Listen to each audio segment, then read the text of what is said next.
God, my hips are huge. Oh, please. I hate my calves. At least you guys can wear halters. I've got man shoulders. I used to think there was just fat and skinny. Apparently there's a lot of things that can be wrong on your body.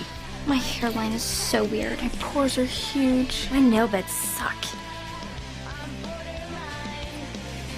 I have really bad breath in the morning. Ew.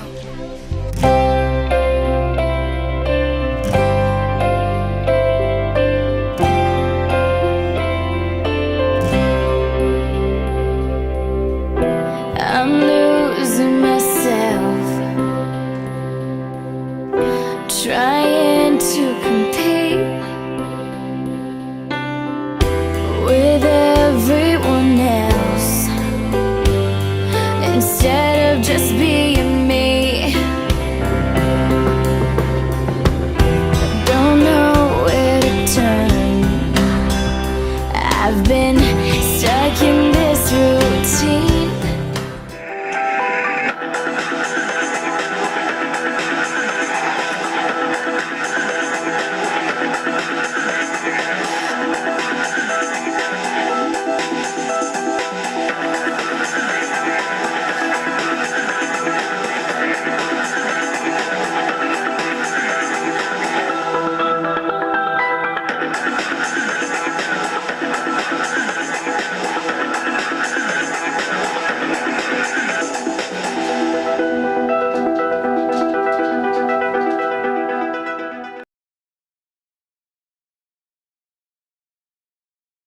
Do you judge someone based on their appearance?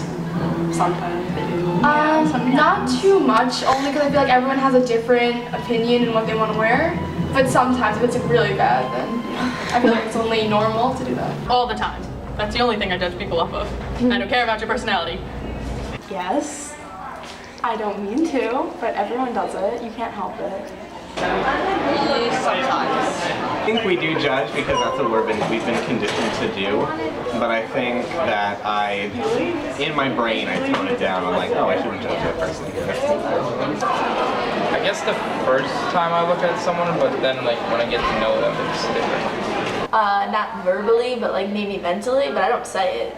But everyone does, so as long as you don't say it, hurt people's feelings. That's okay. Yeah, I guess I do, because like whenever you see someone, you immediately get an idea about them. So I think you can't really not judge someone on their appearance.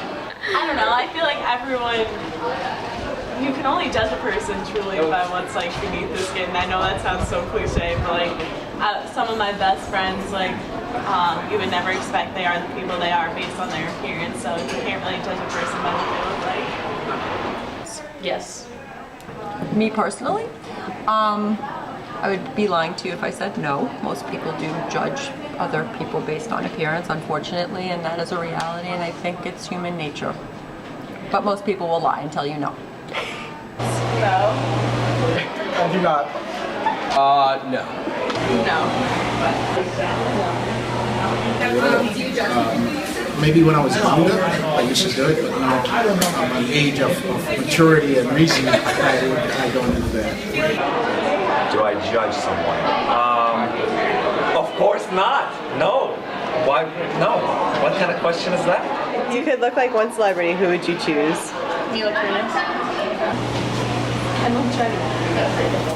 Lea Michelle. Jennifer Lawrence. Jennifer Lawrence. Why? Because she's perfect. Why is she perfect? Because she doesn't care what anyone thinks of herself. What's your idea of the perfect body on a woman? Woman, I would say not too thin, but you know, she has curves, just a little taller. Perfect does not exist. I like curves. I don't like girls. I don't like girls too skinny. Like you have to have some meat on your bones per se. I think the perfect body is anything that woman is comfortable with. Someone who is athletic, definitely fit, and is active. That's something that I find very attractive. I guess thin and good looking. Good shape. What is your ideal body shape? Like, you don't have to be like skinny, but like not like big. Like medium. Ideal body shape would probably be like A little bit taller than I am. Skinnier legs, nice arms, flat stomach. Somebody that like feel comfortable wearing a bathing suit, you know, nothing's falling out or anything. My ideal body shape is whatever body shape anybody wants to be. I mean, I've tried to lose weight because I didn't like the way that I looked, and that was something for me. But if someone's fat and they're like, all right, I like to be fat, then go ahead, let them be overweight and rock it like it's nobody's business. Men and women, clearly not exactly on the same page when it comes to the perfect body. So this company, it's a lingerie brand, they're called Blue Bella. They did a poll to figure out what men think is the perfect body and what women think is the perfect body using celebrity body parts. So here's what women think is the perfect body. Cara Delevingne's face with Kate Middleton's hair and Elle Macpherson's legs. Men, on the other hand, think perfect woman is Scarlett Johansson's hair, Megan Fox's face, and Rosie Huntington's legs. Are you interested in the men version? Sure. Men think the ideal man's body would be Brad Pitt's hair, David Beckham's face, and Frank Lampard's legs, whoever that is. According to women, the perfect man would have Harry Styles' hair, Jamie Dornan's face,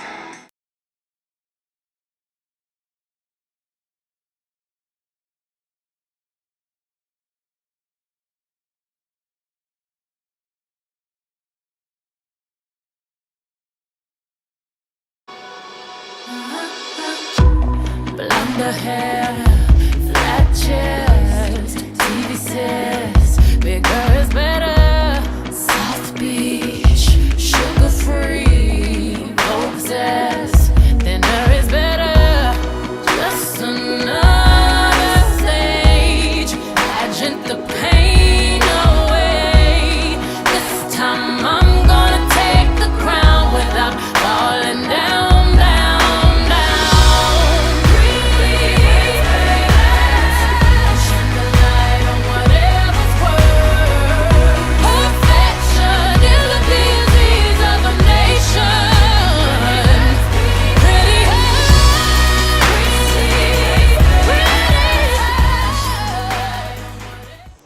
Where do you find the most pressure to be perfect? School. In school, because that's where the most people are and they're judging you. Probably in school or at the beach, just because if someone else has like perfect body or like they're skinny and stuff, you probably want to be like them, and that's where you probably see the most people who are your age. In school. Why? You know, because that's where you make friends with people, or that's where the boys you like are, you know, and you gotta look nice for other people. Like when you're home, I mean, I know all of you, when you're home, you're so ugly probably, but when you're in school, you dress up, you know? Not that you guys are ugly, but I don't know. Probably like school smart? I would say school also. Because in school, a lot of people judge you, especially girls. I feel like girls are pretty catty, and if they always want, like, they'll judge you on how you look or how you dress or the way you talk, everything you do. Do you remember the first time that you cut yourself? I was 11. I was struggling with depression as early as 7 years old. Help, I have done it. From when I was bullied until now, I've suffered an eating disorder from the things that were said to me. You know, they called me horrible things. It played more of a toll on me than if I was physically abused in school. I kind of always said I wish that they had just hit me in the face and gotten it over with. And the worst part is I just stopped eating.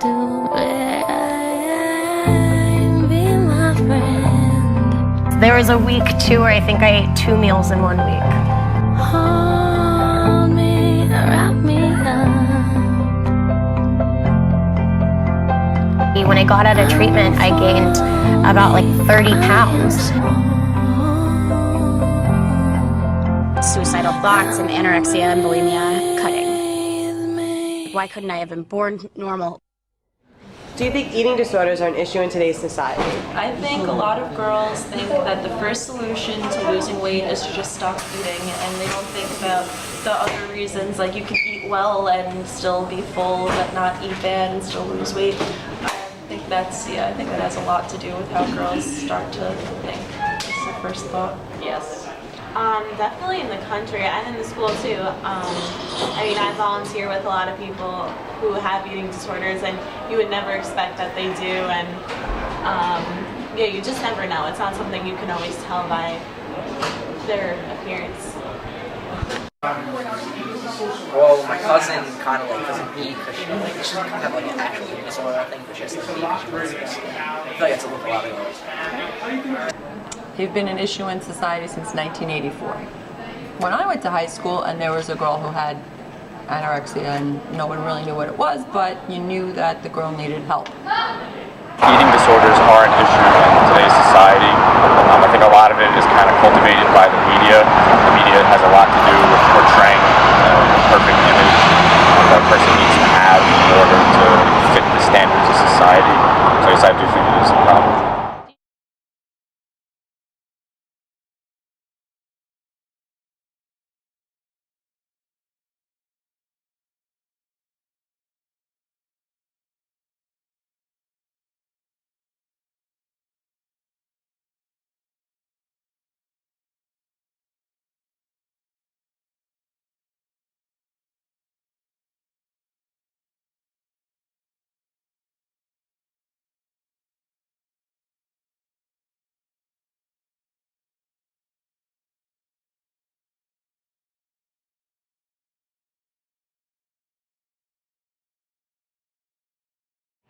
Do you think social media can affect how people view themselves and others? Definitely. I think that when someone sees like either Victoria's Secret models or any type of model, they admire them and want to be like them. So I definitely think that social media affects that. I think social media plays like a big role in how like girls think they should look or how they feel others should look. With all the like new trends of being really skinny or having a thigh gap or being not too skinny and being like thick thighs and sort of like thicker or curvier, like it makes girls feel like they need to go to a certain standard in order to like make others, like for them to feel accepted. Definitely, because everyone edits their pictures too much and like people think they're prettier than they are.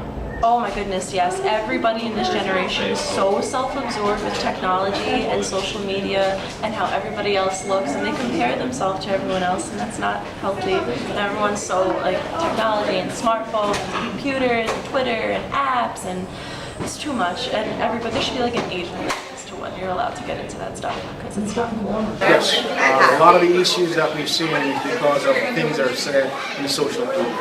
People call each other names, you're too fat, and all this kind of stuff. And you know, people act upon those behaviors and stuff. So I think social media has a big role to play and it has created a lot of problems in those aspects. Social media sites like Tumblr, Facebook, and Twitter are flooded with images of thigh gaps, bony collarbones, and confidence-crushing messages disguised as inspiration for staying thin.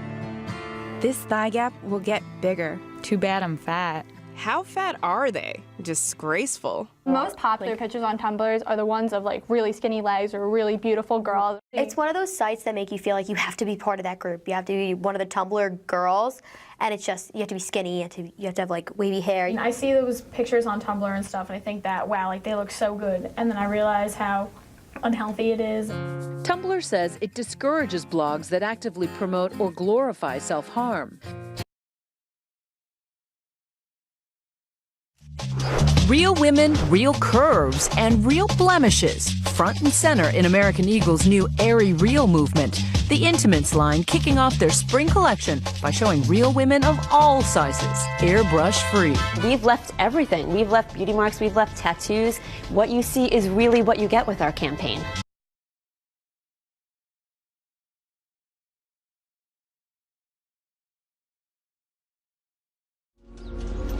I showed up to a place I'd never been and walked into this big warehouse, and at the very end there was a guy with his back to me with a drafting board.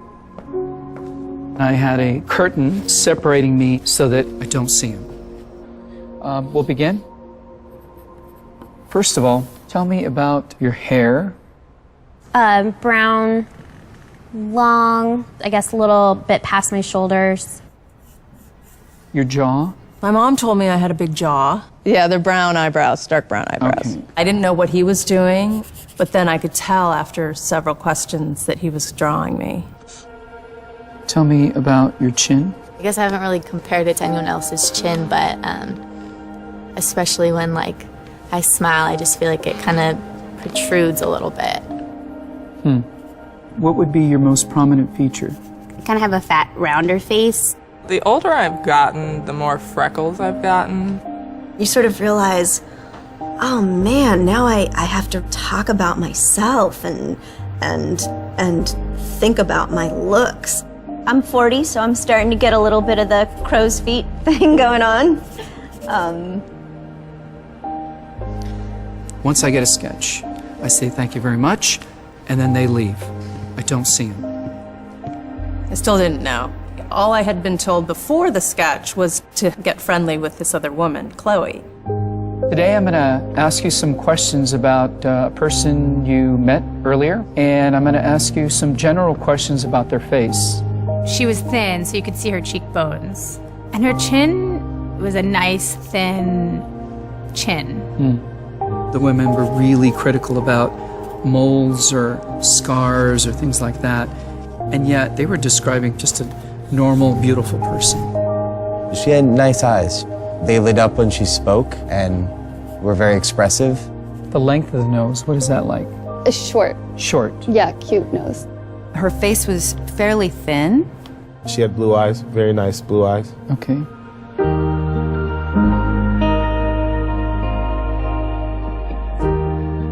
So here we are. So this is your self-described image? And then somebody else described you and I did this sketch.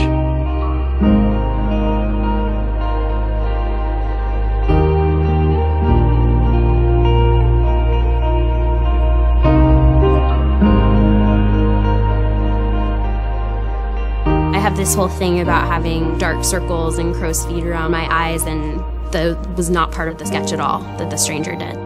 The Stranger's was a little more like gentle.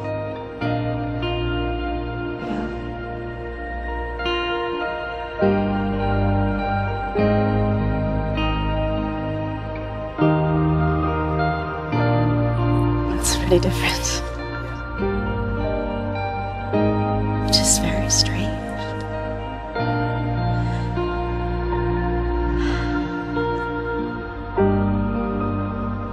She looks closed off and fatter. She just looks kind of shut down. Sadder, too. The second one is more beautiful. You think they're catching more of that from you? Yeah. She looks more open and friendly and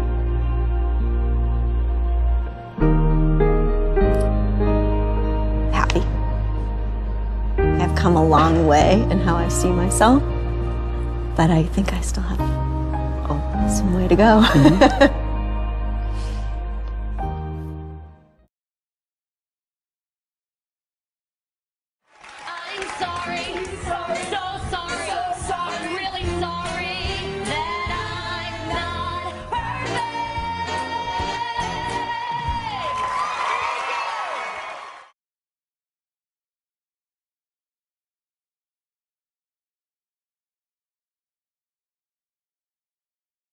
Okay. What is your idea of the perfect body on a woman? Okay, wait, what was that? I didn't sign up for this. Yes, you did. Are you kidding me? Is this rolling still? No, don't do that. This is terrible. Okay, next question. This is culture. No, I said. You said culture. That's a cultural expose on body image. You never said that. You left out the expose on body image. Wow. What is your idea of the perfect body on a woman? I can't really say, but What is your idea of the perfect body on a woman?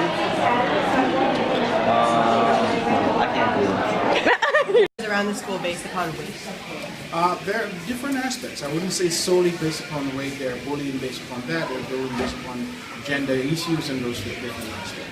Whatever, like, but What's going on out here? that also, like, This is the middle of my class. I don't come into the middle of your class and the cameras are taking pictures. He kidnapped one of my students. Should I call 911? do it. Wow. We do that. I'll see you later. Eddie, shut up. You sound like my dad. Shut up. And why I think people like. Where do you find the most pressure to be perfect?